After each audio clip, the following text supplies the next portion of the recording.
The unexpected proposal. The transport ship descended through Athoria's violet atmosphere, and Commander Darren Vale pressed his hand against the viewport, watching clouds the color of twilight part to reveal a world unlike anything in the Federation archives. Crystalline spires rose from emerald forests, and vast oceans shimmered with an inner light that needed no sun. "Commander, we're approaching the capital," his pilot announced. Darren straightened his uniform, mentally reviewing the diplomatic protocols. This mission was crucial. Athoria possessed resources the Federation needed, and its strategic location made it invaluable. But more than that, they'd been isolated for centuries, and this was humanity's first real contact. The landing platform gleamed like polished moonstone. As Darren stepped out, he was greeted by officials in flowing robes that seemed to shift colors with their movements. But his attention fixed immediately on the woman, the being, who stood at the center of the reception, Queen Cylindra. She was breathtaking, in a way that transcended species. Her skin held a subtle luminescence, like pearl kissed by starlight. Dark hair cascaded past her shoulders, adorned with delicate silver ornaments that chimed softly as she moved. Her features were refined, elegant, with high cheekbones and eyes that held depths of ancient wisdom mixed with unmistakable curiosity.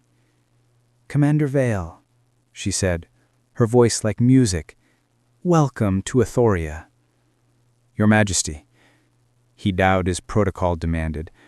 "Thank you for receiving me."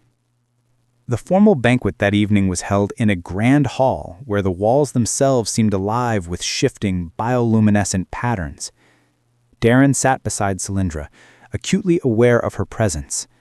She asked thoughtful questions about Earth, about his travels, and he found himself speaking more freely than diplomatic caution usually allowed.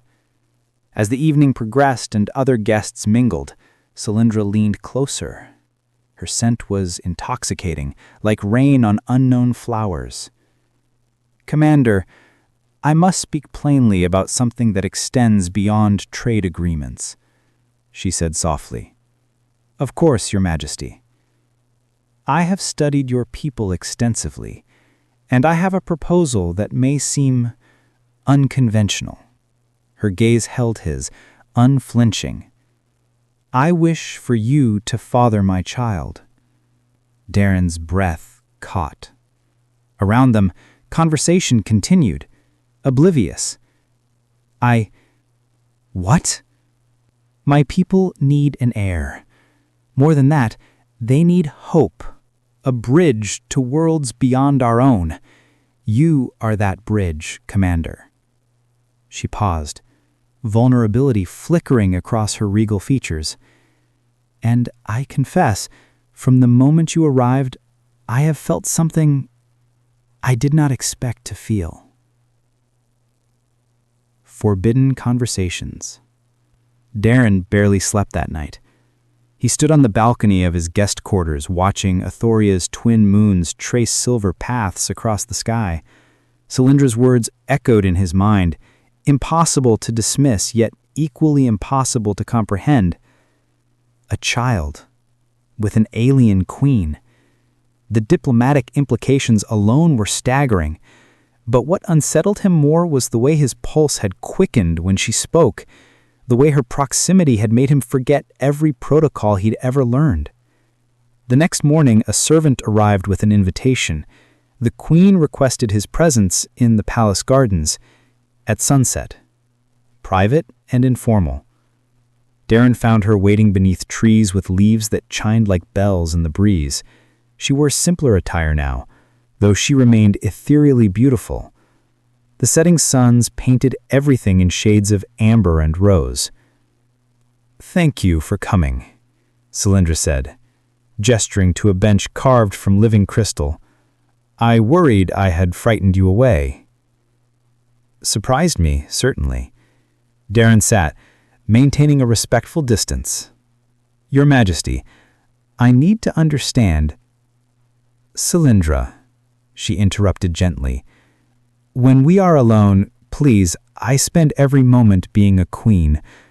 With you, I would like to be simply myself. Something in her voice, a loneliness he recognized, made him nod. Then you should call me Darren. They talked as the light faded and stars emerged in unfamiliar constellations. Cylindra spoke of her childhood, of watching her mother rule with wisdom while sacrificing every personal desire, of ascending the throne too young when plague took her parents, of decades spent building her world's prosperity while her own heart remained empty. I have suitors, Athorian nobles who see only a crown, not a woman, who want heirs as political tokens. Her fingers traced patterns on the bench between them. When I learned of your mission, I studied everything about you. Your exploration logs, your diplomatic successes, she smiled slightly, your tendency to put crew safety above your own. You researched me? Darren felt heat rise to his face. Thoroughly. Her eyes met his, and in them she saw not just a queen's calculation, but genuine interest. You have spent your life building bridges, Darren. You see beauty in difference rather than threat. That is rare. That is attractive. The word hung between them, charged with possibility. Tell me about Earth, she said softly. Tell me what you miss. So he did. He spoke of oceans and mountains, of his sister's laugh, of coffee and jazz music and autumn leaves. And somehow, in describing his world, he began to see Cylindra not as an exotic enigma, but as someone who understood yearning, who knew what it meant to love something beyond reach. The first touch. The following days developed a rhythm. Official meetings filled the mornings, trade discussions, cultural exchanges, technological demonstrations. But the evenings belonged to them alone. Cylindra showed Darren hidden corners of her world. They walked through bioluminescent caves where the walls pulsed with soft light, creating living art. She took him to ancient libraries where texts floated in preservation fields, and she translated poetry that made his chest ache with its beauty.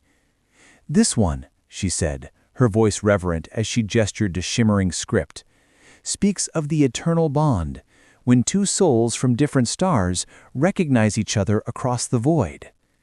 Darren stood close enough to feel her warmth. Your people believe in that? Soulmates from different worlds? We believe the universe conspires to unite those meant to find each other. She turned to him, and the space between them felt electric. Do your people believe in such things? Some do. I never did, until recently. Her breath caught, but before either could speak further, her advisors arrived with urgent matters requiring attention. The night of the Luminara festival changed everything. Ethoria's capital transformed into a wonderland of floating lights and music that seemed to emanate from the air itself. Citizens danced in the streets, celebrating the planetary alignment that occurred once every decade. Cylindra appeared in ceremonial attire that left Darren speechless, flowing fabric that caught the light like liquid starlight, her hair adorned with crystals that chimed with her movements. She extended her hand. Dance with me, Darren Vale. On the palace balcony overlooking the celebration, they moved together. His hand rested at the small of her back, feeling the warmth of her skin through the delicate fabric. Her hand in his felt both delicate and strong. As they swayed to music that needed no words, the formal distance they'd maintained began to crumble.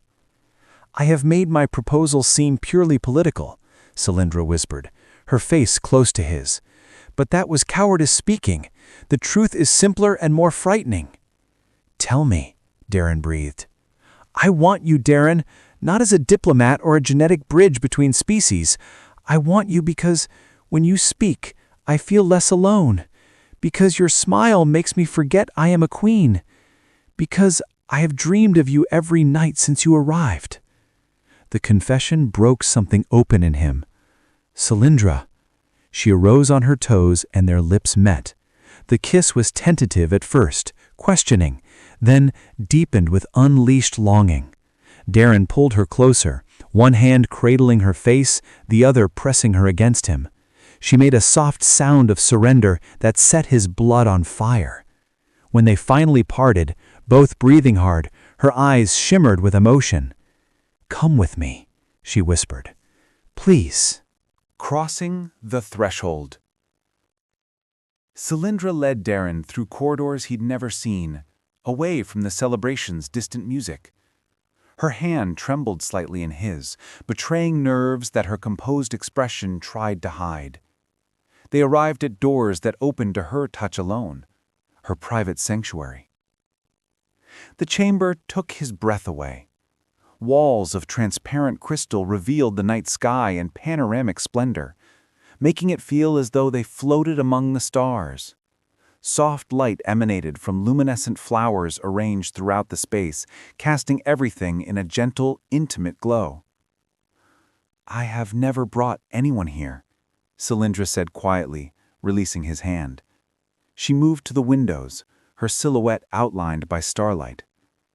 "This is where I come when the crown feels too heavy, where I can be vulnerable." Darren approached slowly, stopping just behind her. "You don't have to be anything but yourself with me. Not a queen, not a diplomat. Just Cylindra." She turned, and he saw tears glistening on her cheeks. "I am afraid," she whispered. "Afraid this is a dream. Afraid you will leave. Afraid of how much I already feel for you." He reached up, gently brushing away her tears with his thumb. "I'm terrified too. This shouldn't be possible. We're from different worlds, different species. But, Cylindra, nothing in my life has ever felt more right than this moment." She leaned into his touch, closing her eyes. "Then stay with me tonight, not because of duty or politics or the future. Stay because you want to." "I want nothing more," he breathed. Their second kiss was deeper, hungry with suppressed longing. Darren's hands traced the curve of her spine, while hers explored his shoulders, his chest, memorizing him through touch. They moved together toward the expansive bed, draped in fabrics that seemed woven from moonbeams. "I need you to know," Cylindra said, her voice thick with emotion as they paused. "This means everything to me. You mean everything." "And you to me," Darren replied, cradling her face in his hands. "I see you, Cylindra. All of you." What followed was tender and exploratory, a dance of discovery and trust. They learned each other slowly, reverently. Every touch an act of worship, every whispered word a promise. Despite their differences, their bodies understood a universal language of desire and connection. Cylindra gasped as they came together, her fingers digging into his shoulders. Darren moved with careful attention, watching her expressions, learning what made her sigh for pleasure, what made her arch against him with desperate need. "Darren!"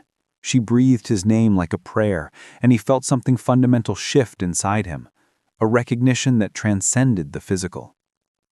Afterward, they lay tangled together, her head on his chest, his fingers trailing through her hair.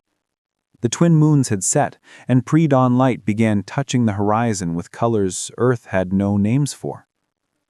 "I love you," Cylindra whispered into the quiet.